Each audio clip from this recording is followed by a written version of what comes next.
Close your eyes for a second and picture the single night you keep chasing, the one perfect peak that now feels like a myth. You are not broken, you are human, wired to remember high peaks like fire. Let me tell you a quick story and give you a map and a handful of safe experiments you can try that do not require miracles. Think of the male genitals as an elegant instrument. The testes are the drum makers. They make sperm and hormone. The scrotum is the little hammock that keeps the temperature right. The shaft hides two spongy columns called the corpora cavernosa that fill with blood to make the organ stand up and proud. The glans, that sensitive cat, is a bit like the bell of a trumpet, full of nerve endings. The urethra is the quiet tube down the center that carries both urine and, in a different mode, semen. That simple orchestra of parts talks to your nervous system, your hormones, and your memories every time you seek pleasure. Now, about that unforgettable peak. The brain keeps a file labeled best. Dopamines and oxytocin stamp it in. Context, sound, smell, surprise, glues it there. Later, your body keeps looking for the same lighting, the same sound tag. That creates a trap. The memory is vivid, so everything else feels comparatively flat. This is why many people tell me their first wild experience becomes the measuring stick for everything after. You can change that, not by chasing the same trick again, but by widening your map and retraining your brain. Here are clear, harmless experiments you can try alone or with a consenting partner. They are about attention, contact, and curiosity, not about rigid techniques.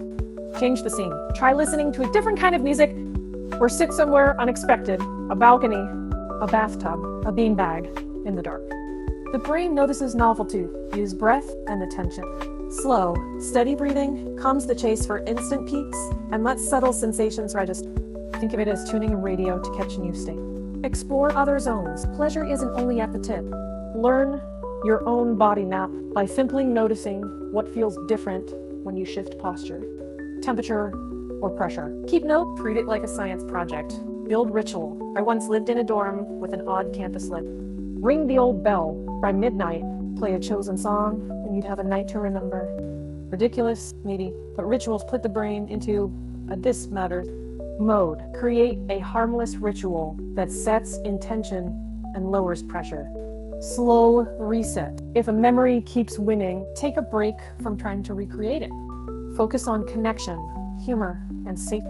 Pressure is the enemy of surprise. If this is more than curiosity, if it causes anxiety, shame, or stops you from enjoying sex, talk to someone. Your campus health clinic, a counselor, or a certified sex therapist can help. Read a few solid books. Come as you are is a friendly start. Track your experiments in a small notebook. Notice patterns, not judgments. I'll end with a small confession.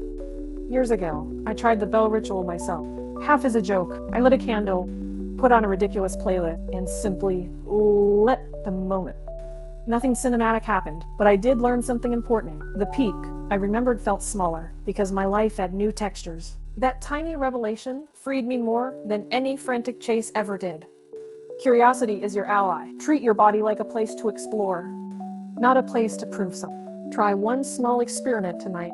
Write down what you noticed, and let the myth of the single perfect night become just one memory among many.